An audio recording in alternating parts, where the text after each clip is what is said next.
Shalom Bapak Ibu Saudara, selamat datang di podcast Pou Kemang Pratama. Puji Tuhan. Nah, hari ini telah hadir bersama-sama dengan saya atau narasumber hari ini, yaitu Ibu Dr. Mira atau Ibu Semiramis Sislavski. Selamat datang Ibu. Ya, terima kasih Pak Dimas. Iya, terima kasih juga sudah bersedia hadir di tengah-tengah kesibukan Ibu ya sebagai dokter dan juga sebagai dosen di UI ya.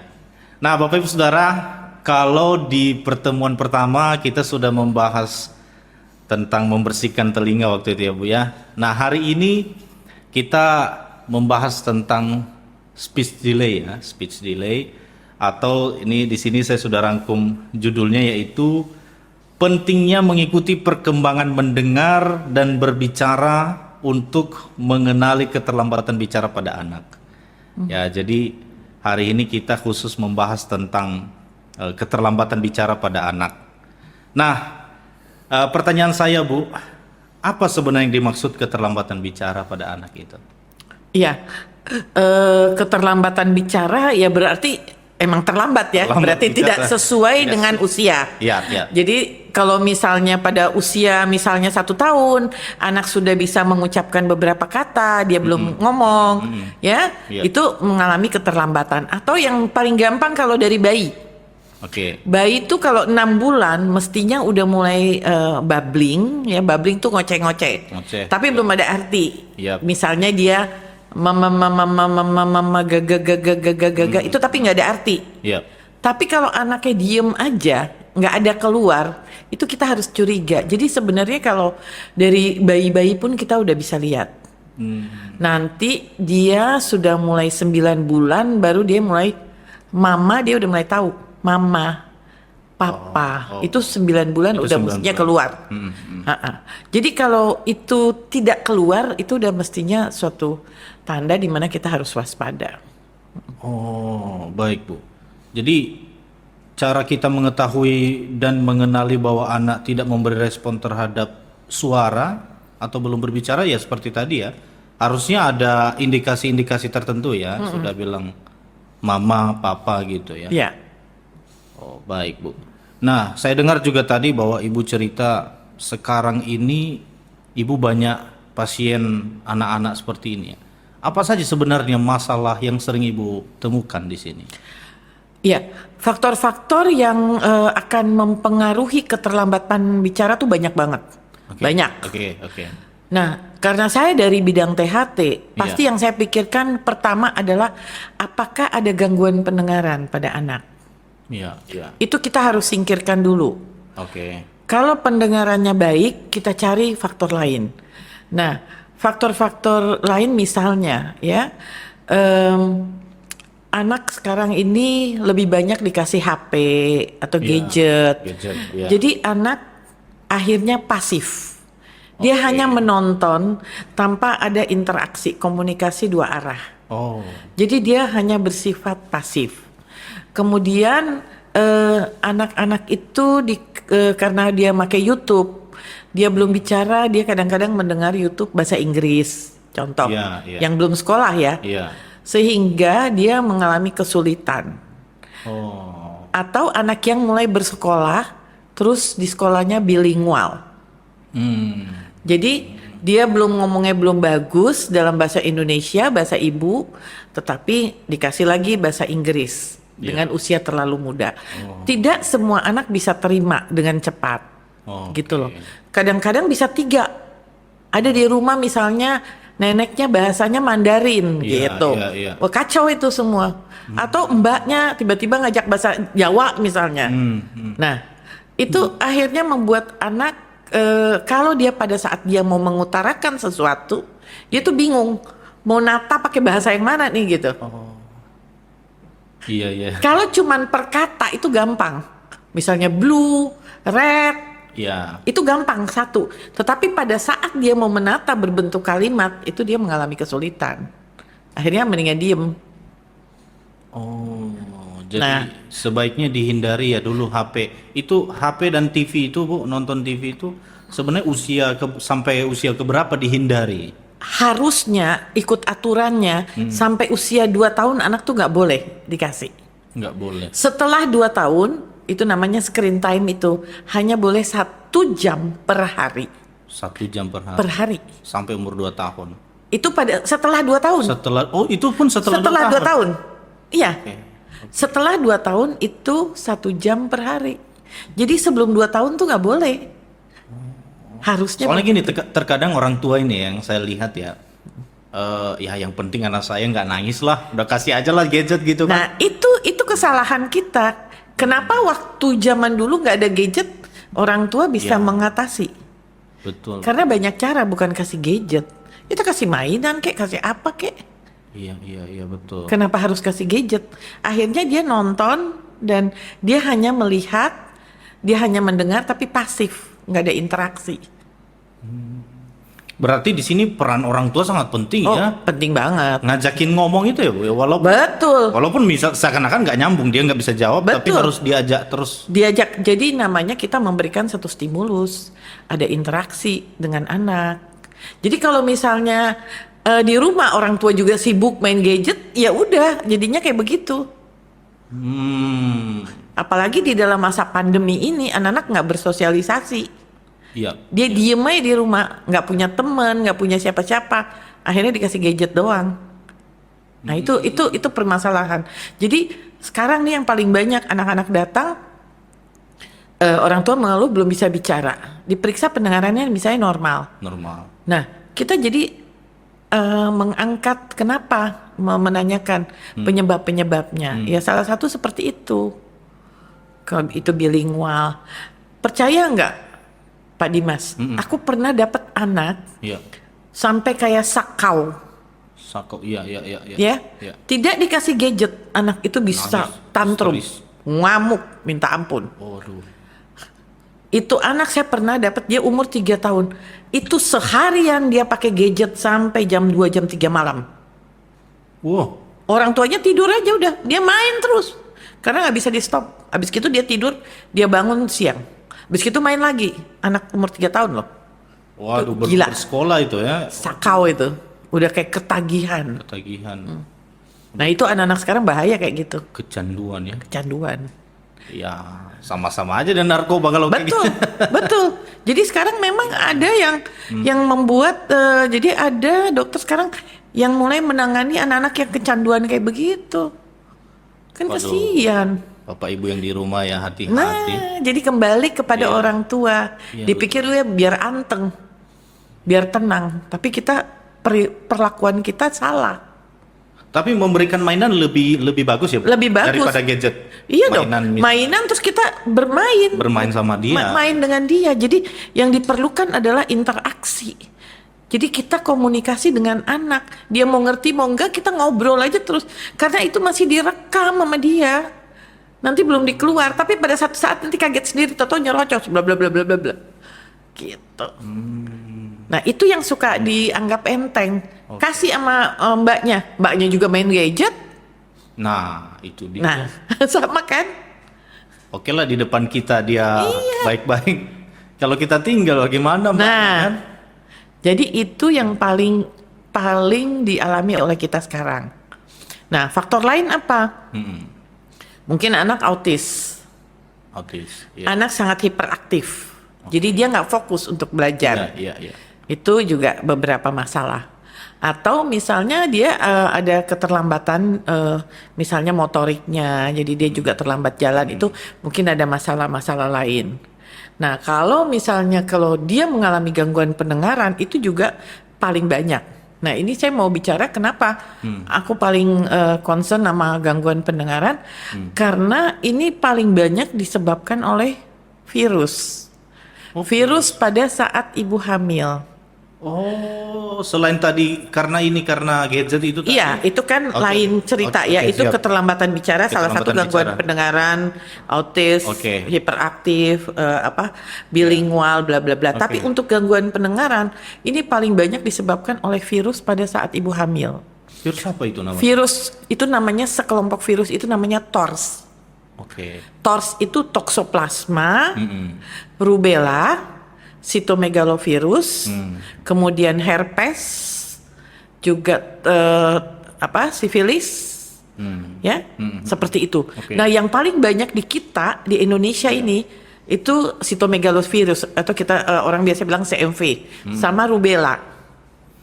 Nah, sayangnya tidak semua ibu hamil memeriksakan TORS pada saat hamil muda Oh, itu diperiksa biasa di mana? di lab. Di lab. Oh, Karena 3 bulan pertama kan pembentukan organ. ya. Nah, kalau virus masuk di situ, dia mengganggu perkembangan janinnya. Itu emang tidak ada, maksudnya sudah ketahuan hamil, terus dokter sarankan supaya disuntik aja antivirusnya gitu? Enggak. Enggak, mestinya diperiksa. diperiksa dulu. Diperiksa, kita lihat ini aktif atau paparan virusnya lama. Jadi antibodinya terbentuk, jadi udah terpapar lama atau dia lagi baru aktif gitu. Nah, itu harus cepat dikasih obat. Oh, berarti selain cek HB dan segala macam itu Harus juga TORS. ya ibu-ibu TORS yang- itu benar, karena dia tidak memberi gejala ke ibu kecuali rubella. Oh, nanti ke bayinya gejalanya, Mama. Iya.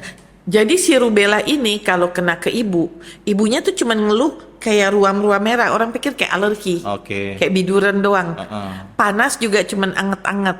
Hmm. 2 hari, 3 hari hilang sendiri. Padahal itu rubella. Nah, kalau rubella itu kena di trimester pertama, Iya. pendengarannya kena, matanya kena, jantungnya kena. Bayinya ya. Nah, kalau CMV atau sitomegalovirus itu biasanya dia ibunya nggak ada apa-apa, tapi dia udah kena ke bayi. Jadi kalau bayinya lahir, kemudian bayinya kepalanya lebih kecil atau kemudian dia kuning, itu CMV. Oh, gitu. Itu berarti dia dari janin tuh udah kena. Tapi CMV rubella juga bisa terjadi setelah anak lahir. Karena tuh di sekeliling kita tuh banyak. Banyak juga virusnya. Banyak banget. Saya ada pasien malah istrinya tuh kena dari suaminya ke luar negeri, suaminya kena rubella, kena ke istrinya yang lagi hamil. Gitu Nah, ya. itu sangat banyak. Waduh, tapi Banyak banget. banyak orang juga yang nggak memperhatikan itu ya. Nggak tahu. Jadi kalau ditanya, ibu waktu ini sakit apa? Iya kayak campak. Kadang-kadang mereka cuma bilang gitu. Iya kayak campak. Seperti Waduh, itu. kelihatannya baik-baik saja, tapi resikonya Karena apa? Karena kalau waktu bayi lahir, kan kita cuma ngelihatnya fisiknya. iya, Punya betul. tangan, mata, punya telinga 2, Iya. jari-jari lengkap. Iya. Tapi fungsi kan enggak. Berfungsi. Fungsinya enggak. Kalau mata kelihatan, kalau misalnya rubella dia kayak katarak. Katarak tuh jadi di tengah tuh putih. Kayak orang tua kan kalau udah usia tua katarak. Nah, anak lahir katarak itu khas rubella gitu. Waduh. Jadi kalau dia lahir udah ada kataraknya, pasti dokter anaknya udah langsung konsul, cek pendengaran, cek jantung gitu-gitu. Tapi kalau kataraknya nggak nongol, terus jantungnya nggak tiba-tiba nggak kena, biasanya telinganya suka lolos. Jadi nanti pas anak harusnya ngomong, baru orang tua, loh kok nggak ngomong? Karena ini miss di situ, karena fungsi, karena dia cuma lihat fisiknya telinganya ada gitu loh. Itu Ada nggak cara-cara sederhana mengetes itu, Bu? gampang. Heeh. Kalau kita nggak punya alat, Ya. biasanya kalau kita anak di bawah 1 bulan, Ya. jangan dibedong. Ya. Misalnya dia tidur aja, lalu kita misalnya pukul meja keras, dia kaget, dia Kaget. badannya kayak gini. Oke. Itu berarti ada respons Ada mendengar. Ya, ya, ya. Nah, kalau dia misalnya agak lebih gede, itu kan tergantung usia waktu kita. Kita kasih suara, kemudian matanya nyari, itu juga ada respons. Tapi sekarang kita tuh sebenarnya paling gampang di rumah sakit sudah ada yang namanya program screening pendengaran. Sayangnya program screening itu tidak semua di rumah sakit punya. Itu namanya pemeriksaan otoakustik emission, itu untuk lihat fungsi dari rumah siputnya. Kemudian otomatik BERA atau untuk melihat ambang dengarnya, sarafnya. Jadi dua-dua itu harus diperiksa. Karena abis rumah siput baru saraf yang ke otak. Jadi kalau kita cuman periksa rumah siput aman, sarafnya nggak keperiksa, itu kita bisa ada miss lagi kasus yang lain gitu loh. Jadi sebenarnya gold standar pemeriksaan tuh mesti dua itu. Dua-duanya itu harus ada. Wah, ini Jadi kalau kita di RSCM selalu dua-dua itu. Tapi di rumah sakit lain biasanya hanya OAE-nya aja yang rumah siputnya tok. iya. Ini pengetahuan baru bagi saya, Bu. Apalagi baru punya anak gitu kan. Iya. Ini penting juga bukan hanya bagi orang tua yang punya anak kecil, buat opa oma yang punya cucu gitu Iya, kan. betul. Terkadang kan orang tua ya udah opa oma lah yang ngurus anak saya gitu kan. Nah, ini harus diperhatikan Bapak Ibu. Nah, mungkin kembali ke tadi masa kehamilan, Bu. Saya pernah konsultasi sama dokter waktu istri saya sedang hamil. Katanya begini, selama kehamilan itu sangat menentukan loh nanti bagaimana bayi ini kalau udah lahir dan bagaimana ketika dia sudah dewasa, itu menentukan pada waktu di dalam kandungan. Iya. Nah, ada nggak Bu alat bantu atau apa gitu yang bisa dilakukan supaya lebih maksimal lagi lah pertumbuhan bayi ini, terkhusus dalam pendengarannya misalkan? Sebenarnya semua tuh bergantung dari kita bagaimana kita cara makan yang sehat. Cara makan yang sehat. Jadi pertumbuhan bayi itu sesuai usia. Ya, kita kan nanti dokternya kan bisa dilihat itu pertambahan berat badan, terus tinggi badan dan tulang-tulangnya itu kan Iya. waktu di USG mestinya kelihatan. Iya. Jadi sebenarnya bagaimana kita menjaga makanan sehat. Makanya saya pikir memang benar mungkin orang-orang tua zaman dulu ya. Iya. Mungkin kalau hamil muda nggak usah keluar kemana-mana dulu. Iya. Ya kan? Iya. Nggak usah kelayapan ke mall kemana karena kita akan bertemu dengan begitu banyak orang Betul. yang kita nggak tahu virusnya dari mana-mana. Iya. Jadi memang karena pola makan, kemudian zat-zat kimia yang mungkin kita gunakan, ya. Nah, Makanya- terus saya lihat ada beberapa alat-alat bantu yang ditaruh di perut. Oh iya, itu stimulasi suara. Oh, itu stimulasi. Stimulasi supaya anak karena anak itu umur 20 minggu itu Iya. rumah siputnya udah sempurna. Oh, Jadi mereka udah mendengar. udah mendengar. Mendengar. Umur 2 minggu ya? 20 minggu. 20 minggu. 5 bulan. 5 bulan udah mendengar. Iya, mereka udah mateng. Jadi makanya kenapa dibilang kasih stimulasi musik Iya, alat yang musik. simple ya, yang klasik gitu. Itu cukup membantu. Ya? Membantu stimulasi, Membantu ya. stimulasi. Iya. Iya. Dan sebenarnya anak itu sendiri juga dia di dalam kan mendengar detak jantung kita. Makanya kenapa kalau anak udah lahir terus digendong gitu ke dada ibunya dia tenang. Karena dia udah terbiasa ngedenger bunyi detak jantung ibu. Nah, sekarang balik lagi kalau dia bermasalah dengan pendengaran, ya ini kan jadi Iya. Nah, oke Bu. Sekarang mungkin saya tanyakan mengenai misalkan gini lah, sudah terlanjur. Taruhlah orang tua yang sudah terlanjur memberikan gadget kepada anaknya sehingga sampai umur 2 tahun belum bisa ngomong apa-apa. Kalau ibu menemukan pasien sepertinya, apa yang ibu lakukan? Yang jelas pertama kan kita cari dulu ya faktor-faktor yang Faktornya, bisa, faktor-faktor yang bisa tadi saya bilang. Iya. Jadi kita mesti lihat dari perkembangan kehamilannya, Iya, waktu iya. lahirnya dia bagaimana, apakah dia anak prematur, berat badannya kurang, apakah dia tidak langsung menangis, berarti kan oksigennya kurang waktu dia saat lahir, Iya. atau dia kuning, atau dia punya kelainan-kelainan yang menyertai yang lain, itu banyak banget. Iya. Ya. Iya. Nah, nanti kembali yang TORS itu waktu Iya. dia lahir Iya. ada lagi nggak dia Oke. kena Iya. virus Iya. ya, jadi makanya hygiene, jadi kebersihan kita ya, jadi makanya kenapa sering harus cuci tangan juga itu penting karena kita tuh bawa virus dari mana-mana. Makanya Iya, kalau iya. kita juga pulang dari mana-mana sebelum pegang anak kita mandi dulu atau apa baru kita pegang anak, itu sebenarnya faktor-faktor yang untuk mencegah Iya. ya. Nah, kalau misalnya yang tadi gadget, kemudian ya kita lihat perilaku anak, behavior anak tuh juga penting kita lihat. Behavior anak misalnya anak autis, Iya. kita bisa lihat dari kecil itu kontak matanya. Dia nggak mau lihat mata kita. Oh. Kalau kita ajak ngobrol, matanya pasti meleng, Oke. nggak natap muka Iya, gitu iya, loh. Iya. Jadi dia pasti matanya kemana? dan dia nggak ngomong. Beda sama anak yang sangat hiperaktif. Iya. Kita juga bisa lihat anaknya, wah, lari sana, lari sini, geratak sana, bongkar sini. Nah, itu juga dia nanti di belajar nggak fokus. Nah, itu juga kan harus diterapi supaya anak fokus. Gitu ya. Nah, sekarang saya lagi bikin, kemarin juga, ini kebetulan lagi publish itu ya, Iya, iya. pengaruh dari TORS tadi Iya. kepada behavior anak. Dan memang banyak yang bilang mau rubella mau CMV itu ke behavior anak keras itu. Cukup kuat pengaruhnya. Jadi harusnya setiap rumah sakit sudah bisa tes itu kan Bu ya, TOS itu. Oh iya dong, Harusnya bisa. di lab di Prodia juga ada kok. Dan itu harusnya direkomendasikan sama dokter kandungan juga Mestinya. kan? Mestinya ya. Ya. Oh, iya.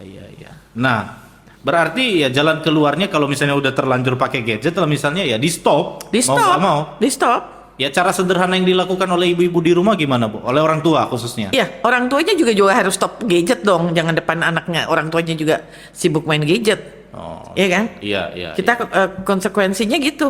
Anak dilarang, kita juga jangan depan anak main begitu. Iya kan? Iya, betul. Kalau saya dulu kan dibilang, iya buat nenangin Iya, anak makan gitu. Iya, betul. Kalau saya dulu pakai buku cerita. Oh, atau mainan yang lain lah ya. Iya. Atau misalnya jadi saya cerita, jadi dia perhatian, dia ngelihat mimik kita, dia ngelihat gerakan tangan kita, itu sambil makan, buka mulut, dia nggak merasa karena kita bercerita sambil ini dengan suara kita, dengan gerakan kita, anak jadi fokusnya dia lupa kalau dia lagi dikasih makan, tapi dia menikmati cerita kita, karena kan kita memberikan intonasi, memberi apa segala macam. Nah, kenapa sekarang ibu-ibu mau gampang? Kasih aja gadget, udah diem. Iya, biar ibunya bisa Bisa, tiktokan. iya. Ibunya juga main gadget. Waduh. Nah, itu. Jadi Iya. kalau kita mau melarang anak, kita juga harus konsekuensi Memberikan depan anak juga. teladan. Iya. Betul. Ya, karena ini dampaknya besar sekali ke depan. Banget. Ini mempengaruhi nggak Bu? Ketika dia nanti masuk sekolah, daya tangkapnya dan segala macam gitu. Ya itu kalau dia nggak bicaranya nggak terlambat ya, jadi nggak TikTok, nanti dia nggak ngerti orang ngomong apa. Dia bisa juga terlambat juga di kelasnya nanti. Iya. Oh, oke. Karena pasif. Pasif jadinya. Heeh. Tapi bisa diatasi Bu ya, kalau sudah ada yang Biasanya mereka kalau berhentiin terus kita ubah, kita latih, ataupun kalau itu dia di terapi untuk belajar bicara, bisa.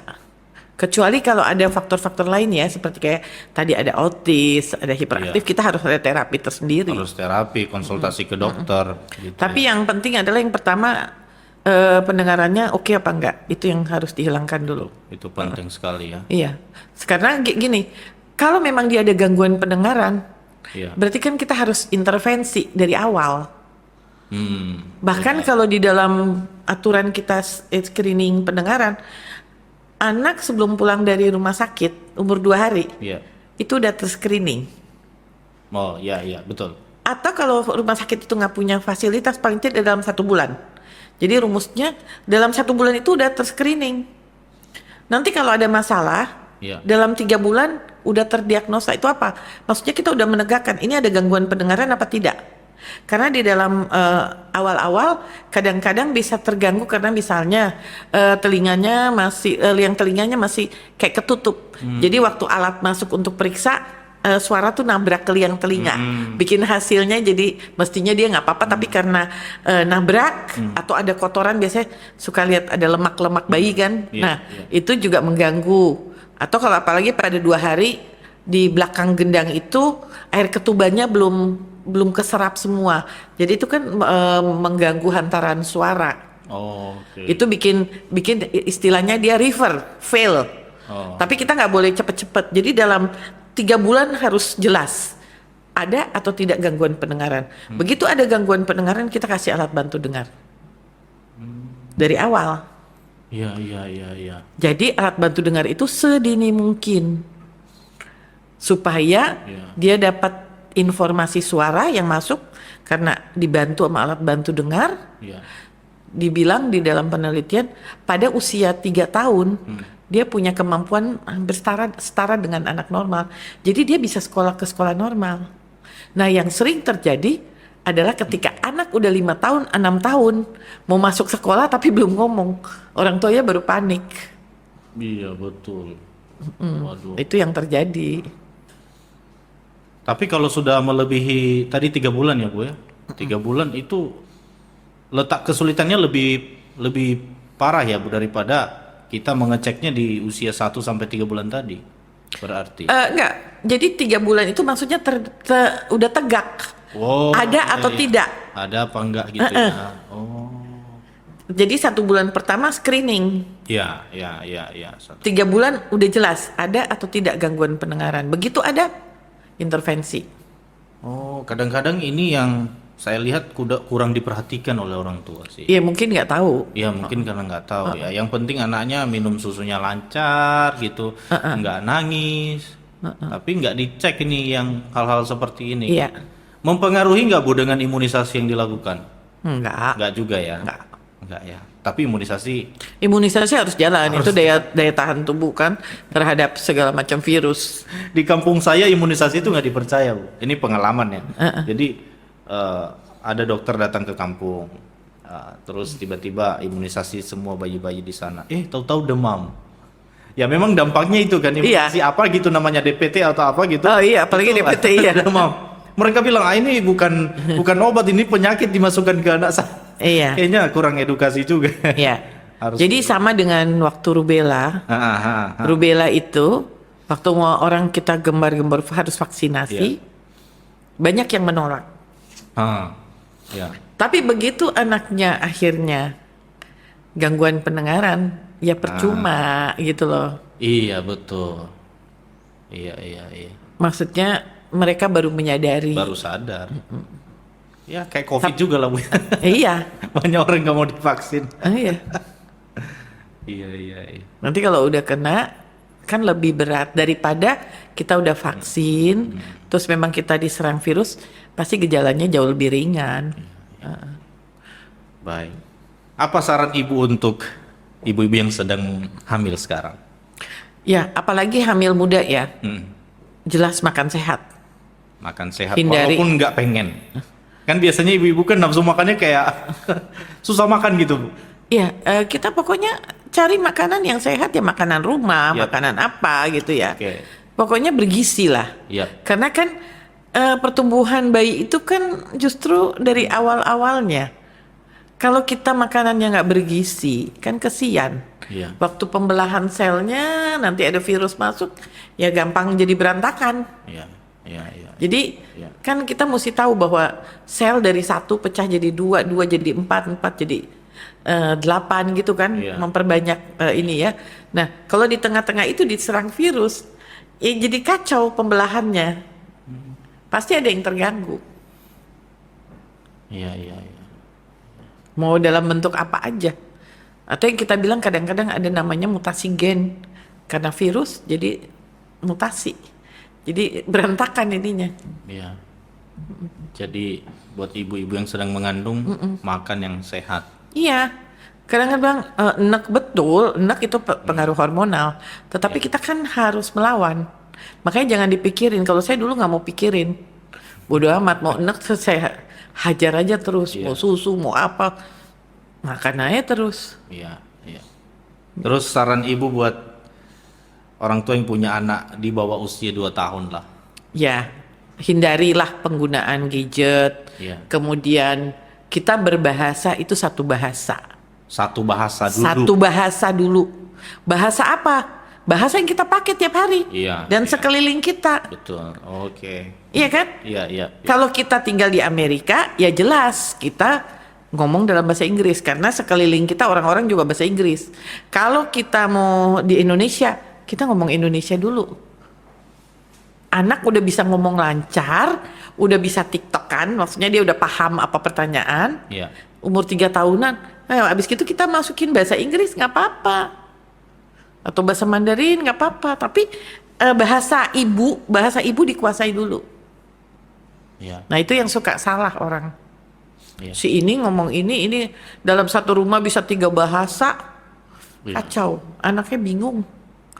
Makanya tadi saya bilang kalau perkata gampang ya, perkata gampang. Iya, iya. Dalam bahasa Inggris perkata cat, dog, Iya. itu gampang. Tapi begitu dia membentuk kalimat, mengutarakan pendapat, mau minta sesuatu, dia bingung mau ngomongnya gimana caranya. Iya, iya, iya. Baik, karena ini punya dampak jangka panjang nanti. Jangka panjang. Jangka panjang. Waduh.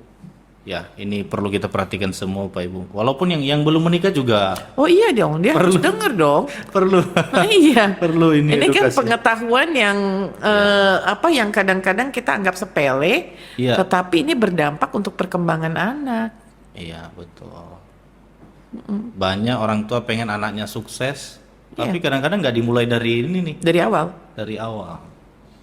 Ya kita harus mulai dari awal. Iya. Aduh, puji Tuhan, terima kasih banyak Bu sudah memberikan edukasi Iya. kepada kami. Ya, ini mungkin singkat, tapi ya kita harus fokus satu persatu poin ya, karena THT itu banyak sekali. Banyak. Berharap nanti Ibu bisa ada waktu lagi untuk berbincang-bincang dengan Iya. kami. Terima kasih. Baik Bapak Ibu Saudara, kalau Bapak Ibu mau bertanya, silakan komen di YouTube ini. Kami pasti akan menjawab di podcast selanjutnya. Terima kasih atas kesetiaannya sudah menonton dari awal sampai akhir. Sampai ketemu di podcast selanjutnya. Tuhan Yesus memberkati.